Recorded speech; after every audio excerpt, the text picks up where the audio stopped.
नमस्कार साथियों, स्वागत है आपका अपने YouTube channel YK online education में। उम्मीद है आप सब लोग स्वस्थ होंगे, मस्त होंगे और अपनी पढ़ाई में व्यस्त होंगे।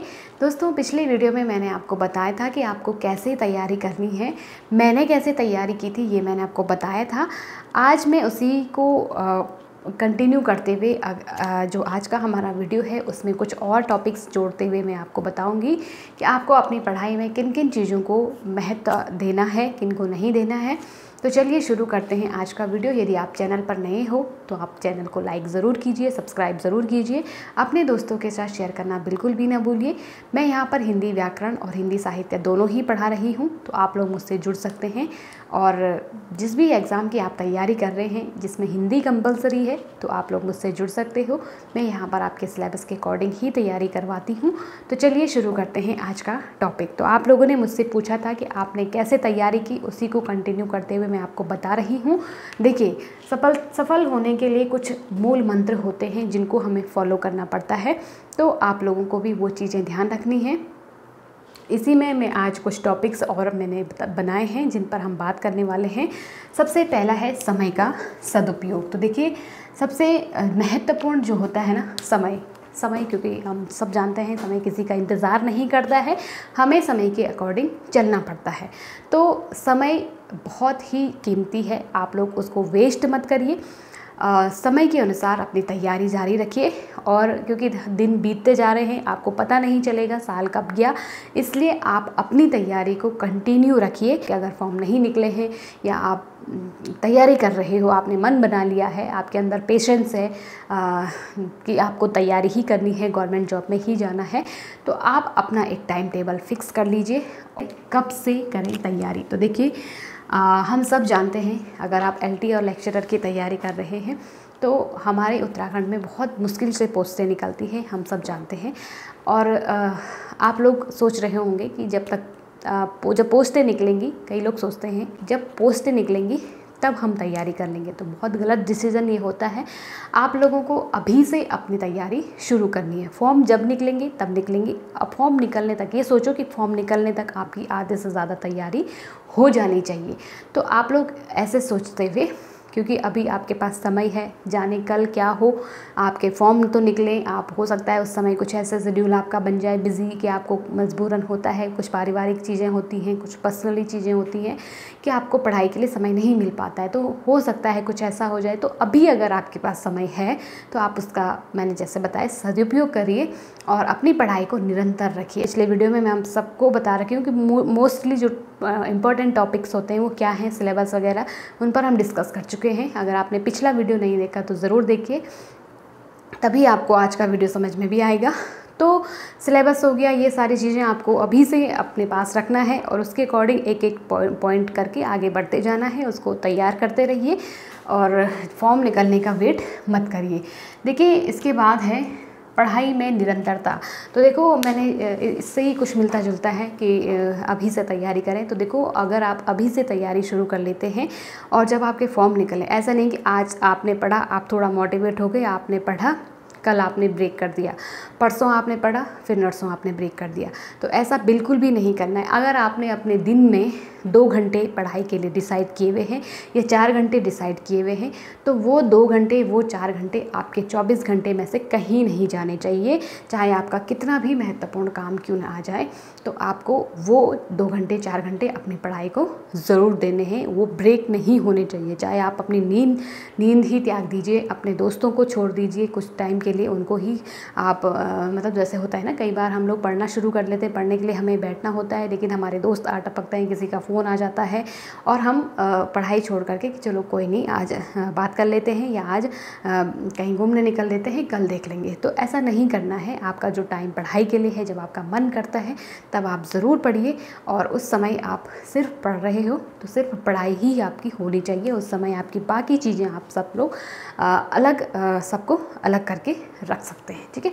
तो इसके बाद अगला जो अगला पॉइंट है हमारा, चौथा पॉइंट है हमारा, असफलताओं से घबराना नहीं। और मैं अगर अपनी बात करूं तो मैंने भी बहुत असफलताओं का सामना किया है। मैं काफ़ी समय से तैयारी कर रही हूं। यदि मैं अपनी बात करूं तो मैंने 2014 में भी LT का एग्ज़ाम दिया था। हालांकि उस समय मेरा जो कॉलेज था वो चल ही रहा था, MA में कर ही रही थी, मास्टर ऑफ एजुकेशन। तो उसी दौरान मैंने दिया था। तो उस टाइम मेरा 3 नंबर से रह गया था। तो काफ़ी दुख हुआ था कि जब बहुत कम नंबर से आप रह जाते हो तो दुख बहुत होता है। लेकिन फिर मैंने ये सोच करके कि क्योंकि मैं उस समय बहुत कम एज में भी थी, पढ़ाई ही कर रही थी, तो उस दौरान मेरा इतना अच्छा स्कोर बना, तो मैं मतलब एक अंदर से खुद ही मोटिवेट हो गई कि अगले में जो होगा वो बहुत अच्छा होगा। इसके बाद भी मैंने कई एग्ज़ाम दिए 2018 में। उसके बाद क्योंकि मैं गेस्ट टीचर में मेरा चयन हो गया था 2015 में ही, तो क्योंकि गेस्ट टीचर में फिर मैं पढ़ाई अपनी नहीं कर पाई, मेरी पढ़ाई डिस्टर्ब हो गई। क्योंकि स्कूल्स में जब आप पढ़ाते हो तो वो सिलेबस काफ़ी हद तक मतलब कह सकते हैं कि अलग हो जाता है। आपको एफ़र्ट्स वहाँ पे देने पड़ते हैं। तो आप अपनी पढ़ाई मतलब खुद के लिए मेरे पास इतना समय नहीं था कि मैं खुद अपनी तैयारी इत्मीनान से कर सकूं, तो इसलिए मेरी तैयारी नहीं हो पा रही थी। लेकिन 2018 में जब लेक्चरर का फॉर्म निकला तो मैंने गेस्ट टीचर में ड्रॉप कर लिया, उसको छोड़ दिया, क्योंकि मुझे कहीं ना कहीं अंदर से एक फीलिंग जो मेरी थी कि मैं कर सकती हूँ। और हालांकि मैंने कोई कोचिंग नहीं ली, कोई भी कोचिंग मैंने नहीं ली, मैंने सेल्फ़ स्टडी करी। और 2018 में मेरा जो रिटन एग्ज़ाम है लेक्चरर का वो क्लियर हो चुका था। इंटरव्यू में मेरा 2 नंबर से रह गया। अब मुझे आज तक पता नहीं चला कि मेरा इंटरव्यू का न निकलने का जो कारण था वो क्या था, क्योंकि मैक्सिमम मेरे जो क्वेश्चन थे इंटरव्यू में वो मेरे 1-2 क्वेश्चन जो थे वो व्यवहारिक क्वेश्चन थे, बाकी सारे मेरे सब्जेक्टिव थे। और मेरा इंटरव्यू बहुत अच्छा रहा, संतोषजनक था। लेकिन फिर भी मेरा जो चयन था वो 2 नंबर से रह गया और मुझे नहीं पता क्यों नहीं हुआ। खैर छोड़िए, इस पर हम नहीं बात करेंगे। इसके बाद जो 2021-22 में फिर लेक्चरर के भी निकले थे और साथ में LT दोनों साथ में चल रहे थे। उसी दौरान लेक्चरर का भी चल रहा था, तो उसमें भी मेरा 3-4 नंबर से लेक्चरर का, क्योंकि उस टाइम अब इंटरव्यू हट चुका था क्योंकि, और रिटन भी क्लियर हो चुका था। जो सब्जेक्टिव रिटन हुआ था उसमें भी मेरा 3-4 नंबर से रह गया। तो अब क्योंकि इस बार मुझे इतना दुख नहीं हुआ लेक्चरर में ना होने का, क्योंकि यहाँ मैं ऑलरेडी LT में सिलेक्ट हो चुकी थी। तो काफ़ी असफलताएं, इस बीच मेरा नेट भी क्लियर, 2 बार मैं UGC नेट क्लियर कर चुकी हूँ। तो कह सकते हैं कि असफलताओं से हमें घबराना नहीं चाहिए, क्योंकि मुझे भी कई बार असफलताओं का सामना करना पड़ा है।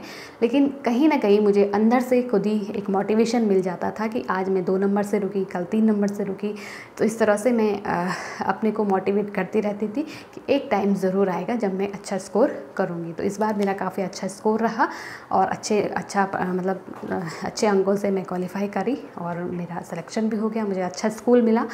और तो यही मैं आपसे कहना चाह रही हूँ कि अगर आप असफल हो जाते हैं तो कई लोग डिप्रेस हो जाते हैं, तैयारी छोड़ देते हैं और कहते हैं कि नहीं, ये अब इसके बाद तो हमें करना ही नहीं है, हमारा 1 नंबर से रह गया, 2 नंबर से रह गया, अब तो करना ही नहीं है, अब तो रास्ते बंद हो गए।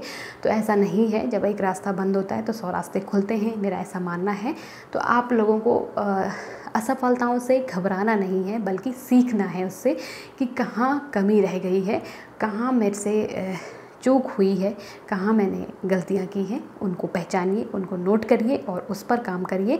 पढ़ाई तो हर कोई कर रहा है, लेकिन अपनी गलतियों पर जो काम करता है, अपनी गलतियों को जो सुधारता है, सफल वही होता है, ऐसा मेरा मानना है। मैंने भी यही किया था कि मैंने अपनी प्रीवियस असफलताओं को देखा कि कहाँ मैं चूक रही हूँ, कहाँ मुझसे गलती हो रही है। तो इसको नोट करते हुए फिर मैं अब उस पर मैं काम कर रही थी। तो इस बार मेरा फाइनली हो गया।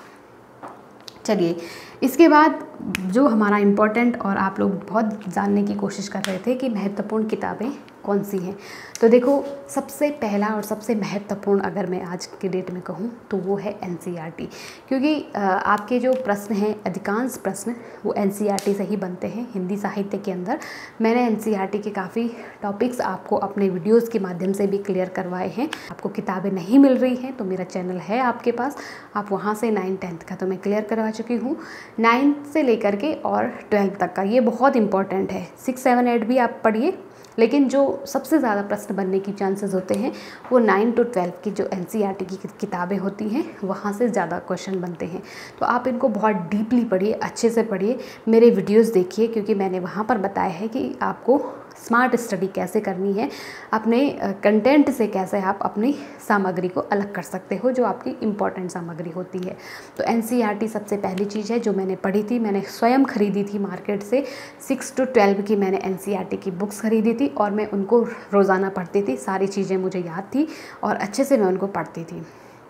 तो सबसे महत्वपूर्ण चीज़ तो NCERT। दूसरा है आपका जो पोस्ट ग्रेजुएशंस की बुक है। अब क्योंकि मैं सेमेस्टर सिस्टम से मैंने किया था MA जो है, तो मेरे पास कुल 25-26 किताबें जो थी 4 सेमेस्टर की, तो मैंने उनको बहुत अच्छे से पढ़ा था। जो मेरे सेमेस्टर वाइज जो किताबें थी हिंदी साहित्य के अंदर, तो मैंने उनको बहुत अच्छे से पढ़ा था। तो आपके पास भी जो भी आपके MA की हैं, चाहे BA की आपने हिंदी किया है, BA MA आपने हिंदी किया ही होगा, तो उनकी जो किताबें हैं आप उनको निकालिए और उनको अच्छे से पढ़िए, डीपली पढ़िए, क्योंकि वहाँ से आपके प्रश्न, हिंदी साहित्य तो आपका वैसे ही कवर हो जाएगा। तो ये हो गया। इसके अलावा मैंने जो किताब पढ़ी थी, दृष्टि IAS की जो किताब है, उन्होंने वो किताब जो है UGC नेट के लिए बनाई थी, तो मैंने वो किताब खरीदी थी। तो दृष्टि IAS की हिंदी साहित्य की एक किताब है, तो मैं उसको पढ़ती थी। दूसरी जो मैं किताब पढ़ती थी वो थी प्रतियोगिता साहित्य की, हिंदी साहित्य के अंदर प्रतियोगिता साहित्य, क्योंकि जो ऑथेंटिक जो अच्छा मैटर आपको मिलता है प्रतियोगिता साहित्य में। और प्रतियोगिता साहित्य का ही मैंने प्रैक्टिस सेट भी ऑनलाइन अमेज़ॉन से मंगवाया था, तो आप प्रैक्टिस सेट भी मंगवाते रहिए। उसमें आपको प्रैक्टिस सेट OMR शीट के साथ मिलता है। हिंदी साहित्य का इतिहास जो था डॉक्टर नगेंद्र जी के द्वारा लिखा गया, उसको मैंने पढ़ा था। हिंदी साहित्य का इतिहास आचार्य रामचंद्र शुक्ल जी की एक बुक है, बहुत ही अच्छी बुक है, और हमारे हिंदी साहित्य के सबसे जो मैं कह सकती हूँ कि प्रामाणिक जो साहित्य है वो रामचंद्र शुक्ल जी का ही माना जाता है अभी तक का। तो उनको आप ज़रूर पढ़िए, रामचंद्र शुक्ल जी को। तो ये थी मेरी, बहुत ज़्यादा किताबें मैंने इकट्ठा नहीं करी हुई थी। तो ये तो हो गई मेरी साहित्य की किताबें। इसके अलावा अगर मैं बात करूं तो व्याकरण के लिए मैं बात करूं कौन सी किताबें आपको पढ़नी है, तो व्याकरण के लिए जो हिंदी साहित्य के व्याकरणाचार्य हुए हैं कामता प्रसाद गुरु, उनकी व्याकरण की किताब है, आप उसको ले सकते हो, क्योंकि हिंदी साहित्य का व्याकरण कामता प्रसाद गुरु जी ने ही लिखा है, तो आप उनकी किताब ले सकते हो। इसके अलावा लूसेंट की अच्छी किताब आपको मिल जाएगी। लूसेंट हिंदी व्याकरण के लिए अच्छी किताब है, और यही किताबें मैंने पढ़ी थी। तो फिर ऑनलाइन कुछ प्लेटफॉर्म से भी जो चीज़ें मुझे डाउटेड लगती थी व्याकरण के अंदर, जो समझने में थोड़ा परेशानी होती थी जिनमें, तो ऑनलाइन तो आपको बहुत सारे प्लेटफॉर्म मिल जाएंगे। जिससे भी आपको पढ़ना अच्छा लगता है आप लोग उनसे पढ़िए। मेरे चैनल पर भी आपको कई जो टॉपिक हैं वो आपको मिल जाएंगे, तो आप लोग पढ़ सकते हो। तो ये थी हमारी आज की अपडेट्स कहें या आपकी पढ़ाई से संबंधित कुछ महत्वपूर्ण बातें। तो उम्मीद है आप लोगों को ज़रूर अच्छी लगी होंगी। आप लोगों से मैं यही कहना चाहूँगी कि आप लोग असफलताओं से बिल्कुल न घबराएं, गिरकर उठने में ही जो है समझदारी होती है। एक ना एक दिन आप अपनी मंजिल तक ज़रूर पहुँचेंगे, ऐसे मेरी शुभकामनाएँ भी हैं और ऐसे मेरी विश्वास भी है, उम्मीद भी है आप लोगों से। आप लोग अच्छा करेंगे और मैं भी आपके साथ हूँ, मैं भी तैयारी कर ही रही हूँ। जो भी मेरे स्तर से आपकी हेल्प हो पाएगी मैं वो ज़रूर करूँगी। तो मिलते हैं अगले वीडियो में। उम्मीद है आपको सेशन पसंद आया होगा, कैसा लगा कमेंट करके ज़रूर बताइएगा, अपने दोस्तों के साथ शेयर ज़रूर कीजिएगा। मिलते हैं अगले वीडियो में पढ़ाई के साथ, अगले टॉपिक के साथ। तब तक के लिए आप अपना और अपनों का ध्यान रखें, और अगर आपका कोई डाउट बच गया है तो आप नीचे कमेंट सेक्शन में ज़रूर लिखिए, मैं उस पर आपका डाउट क्लियर ज़रूर करूँगी। नमस्कार।